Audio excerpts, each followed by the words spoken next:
Welcome back, everyone. We're back at the 91 Civic, and we got all the leaks stopped to a point. Basically, every fluid was leaking in this car. Now most of it's under control. We get a few drips of oil and transmission fluid. It's going to happen with these engines at 35 years old. This is the original motor at 300 and almost 3,000 miles now. Do have some aftermarket mods on it, obviously, but we're still running the crappy dual point injection here. And as you see, we had the screws off when we were getting the thing running. The car hadn't run in a very long time. So today we're going to do the multi-port fuel swap because any other engine we upgrade to after this is going to require the engine to be multi-port fuel. This is dual point. It's like a upgraded carburetor. So we got a Skunk 2 manifold down here. Should fit on there pretty good. It basically comes off real easy. We want to get the airbox assembly out of the way. We'll probably take the battery out. And then just get a whole bunch of various stuff out of the way here because we got to be working down here with these bolts here and disconnect all this. You're going to have to drain the coolant out, so that's a big thing too. Make sure the engine's cool. But we're going to start disconnecting things and come back. All right, we'll take a look at everything we removed because you do have to remove quite a bit. Just for working space and sake, we remove the battery and the whole intake track here. As you come up over here, you're going to disconnect all the harness plugs up here, the 2 fuel injector plugs, the IVAC, the MAP sensor, MAF, whatever's up there, and then unplug it from there because you're going to have to bring this cable down through the center here. It feeds through these 2 runners here. So you're going to have to drop the harness down there in order to get it off.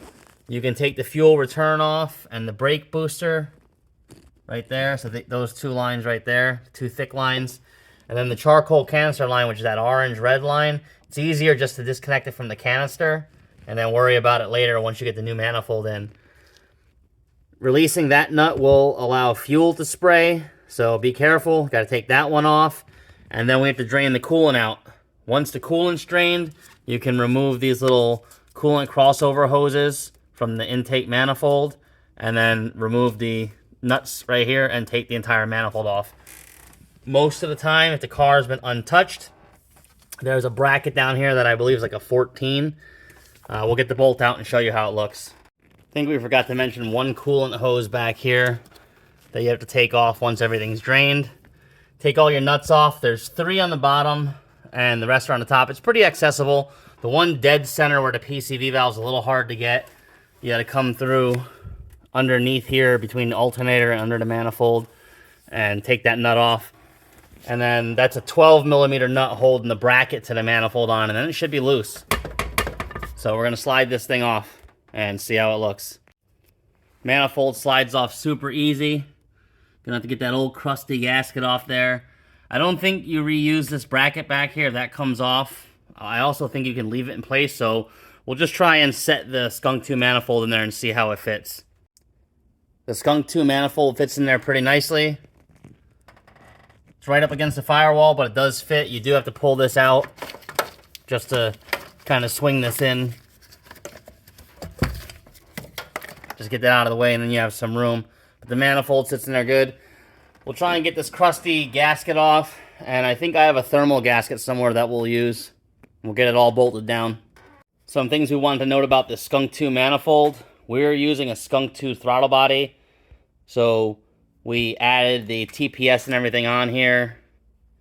You're going to put your idle air control valve back there. As far as hoses for things, you're going to have to get creative because the dual point injection hoses don't quite match up. This was a kit that we picked up for a swap, so we had additional hoses here. The main one is this U-shaped hose here. The stock one likes to kink up. I'm not sure what I did with it. Right there it is. The stock one likes to kink up, and that's the crossover tube. We're just getting rid of those metal ones. So you can reuse it, but you can pick up a 92 to 95 hose that usually works best. So we're going to set the intake manifold in there and start getting ready to wire things out and see how it looks. Pretty much got the manifold in. Now we got to start wiring up these injectors here. We kept the stock fuel rail and stock harness loom here, I guess, for the fuel rail. And then we bought new injector clips. I hope these injectors work without a resistor box. We'll see. If not, we have different injectors to try. But you're going to want to have a whole bunch of wire. And that's what we got there. Color coded, all for the Honda. So that we keep everything looking stock and fresh. So we're going to get in there and start cutting things up. Okay, wanted to stop real quick to show everybody all the wiring. So we got the factory wiring back in yellow, blue, red, and this is supposed to be brown. But either way, it all comes out to the factory colors here. We're going to have to run 4 injector wires and then 1 common wire all down through the ECU to the ECU here, and that's easiest way is going to be down there. You can see that. I know it's hard to see. Let me get a flashlight. Alright, you can see there we just popped it out. We're going to cut a little hole in that grommet and run all the wires through there. Also, this is an OBD0 multi-port fuel injection distributor.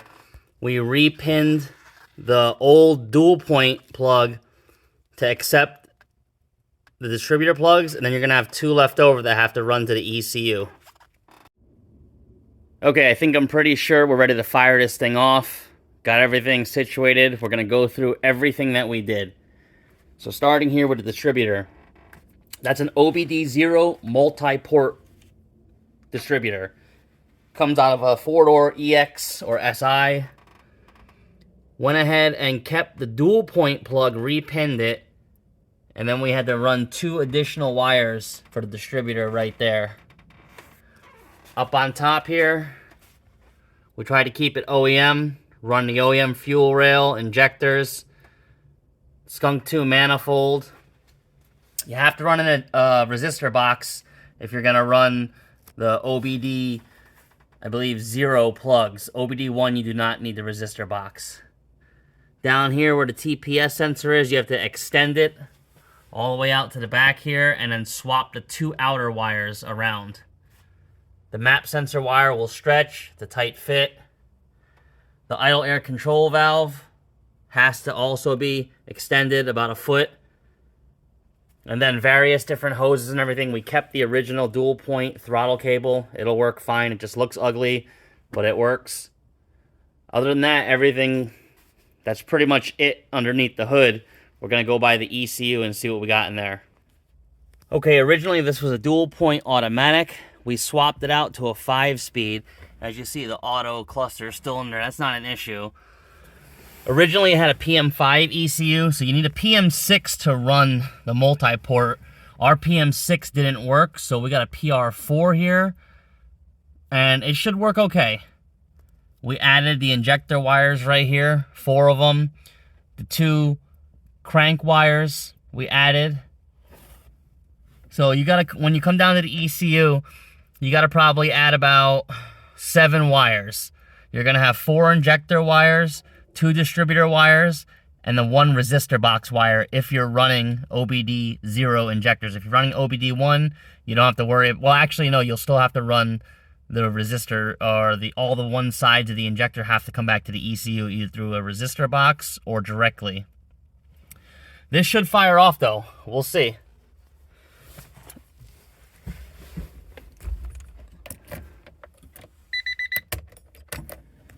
Fuel pump primes.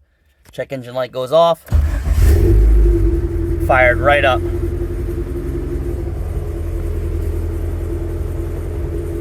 No codes. Let's go around and check the engine.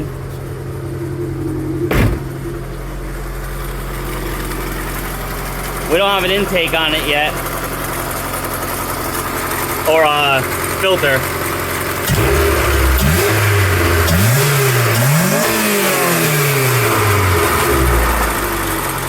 Running good. Go check that exhaust output. The exhaust is nice and clean. Alright, that is it. It's complete. We had to make a makeshift intake filter there, but it works. Everything's wired, looks good. And we'll show you it starts right up. No check engine lights or anything.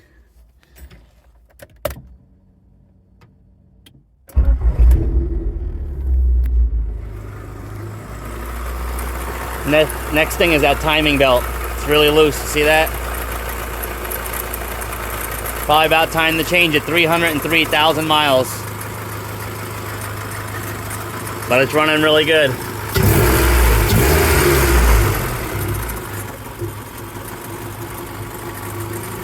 Thanks for watching. Please subscribe.